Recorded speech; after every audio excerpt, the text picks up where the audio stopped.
coming to you live from outside the U.S. Capitol building, where President Trump will address a joint session of Congress in fewer than 24 hours. You may hear construction noise behind us during the show. That's because there is construction going on. There always is in Washington, the richest city in America. We want to thank you for that, for sending your tax dollars here. It's built a pretty nice place. Well, Bill Nye the Science Guy is now aspiring to a new title, Bill Nye the Psychoanalyst Guy. During a Facebook Live event with Senator Bernie Sanders today, the mechanical engineer and TV personality said, skeptics of global warming suffer from the psychological delusion of cognitive dissonance. It's a slight bump up from last year when he was open to the idea of imprisoning skeptics, global warming, as war criminals. Is that the choice? Bellevue or Nuremberg? Bill Nye joins us now. Bill, it's great to see you. That doesn't sound like science to me, Bill Nye the Science Guy. That sounds like something very different. So cognitive dissonance is not a delusion. It's a feature. It's human nature. So we in the science community are looking for an explanation why climate change deniers, or extreme skeptics, do not accept the overwhelming scientific evidence for climate change. And the most reasonable explanation is you have a worldview, and then you have evidence, and the evidence disagrees with your worldview, so you deny the evidence. And then along with that, you deny the authorities that are providing the evidence. Now, if you have a better hypothesis for why climate deniers deny the overwhelming scientific evidence, bring it on. It's not a delusion. It's just like the fox and the grapes. Well, he can't reach the grapes, so he says the grapes are no good. Look, people do come to every debate with preconceptions, and you're right about that, of course. But the essence of science is extreme skepticism. We always ought to be asking ourselves, is my hypothesis true? I'm a member of both skeptic organizations, Mr. Carlson, and this is climate change denial is denial. The evidence is overwhelming. Don't get me wrong. I love you as a person more than life itself, but the evidence for climate change is overwhelming. So we are looking for an explanation of why you guys are having so much trouble with it.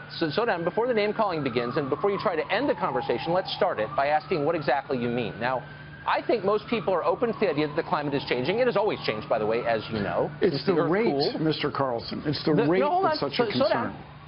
The core question, from what I can tell, is why the change?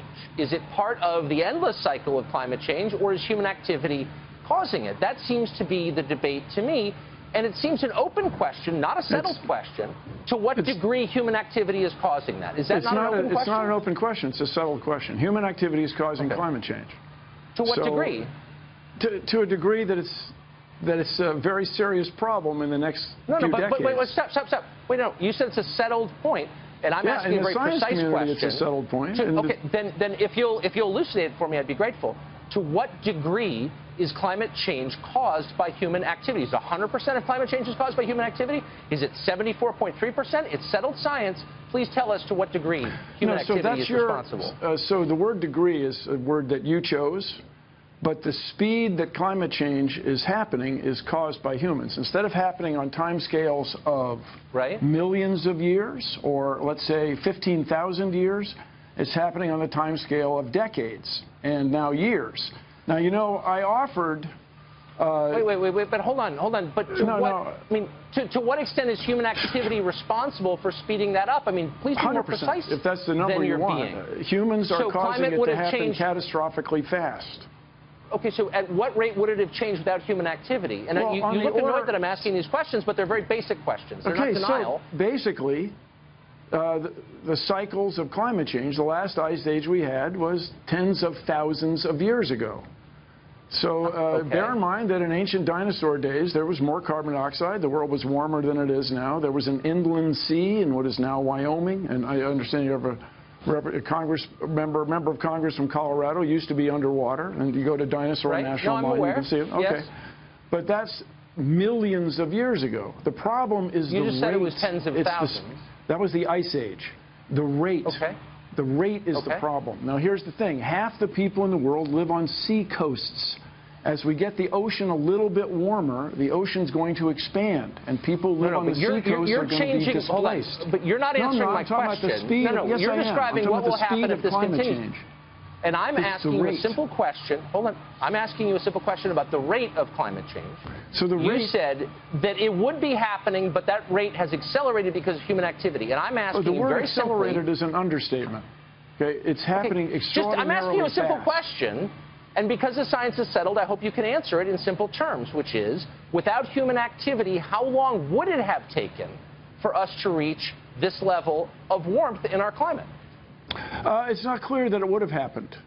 In other words, humans have changed the climate so drastically that we have almost certainly avoided another ice age. There would have been another ice age. Ain't going to happen because of you and me.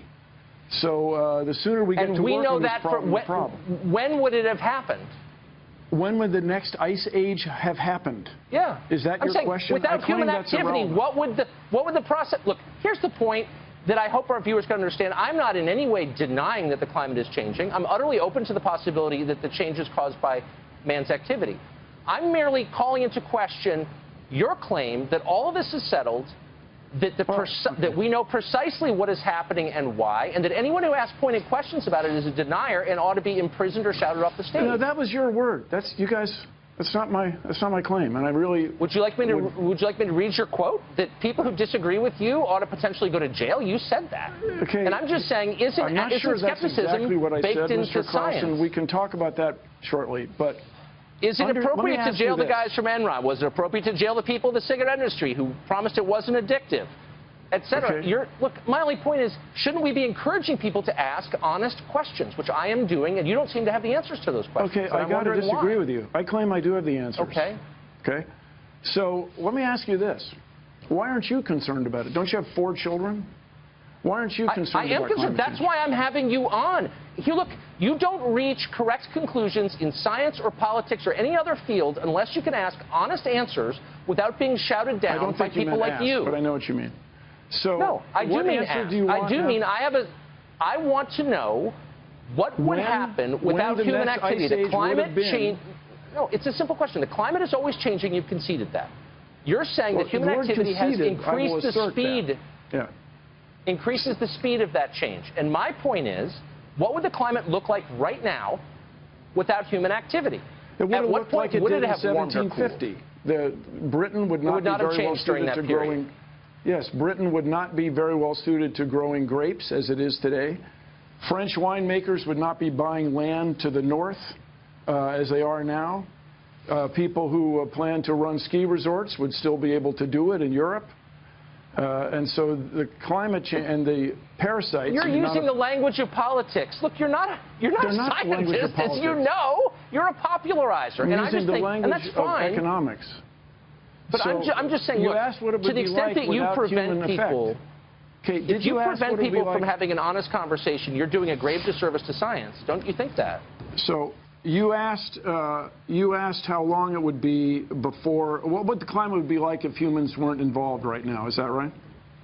Yeah. Yes, that's exactly right. So at what point would it have changed? And I'm just saying, you don't actually know because it's unknowable. So why aren't you open to questions? This is how long it takes you to interrupt me, okay? It takes you quite a bit less than 6 seconds. So the climate would be like it was in 1750. And the economics would be that you could not grow wine-worthy grapes in Britain as you can today because the climate is changing.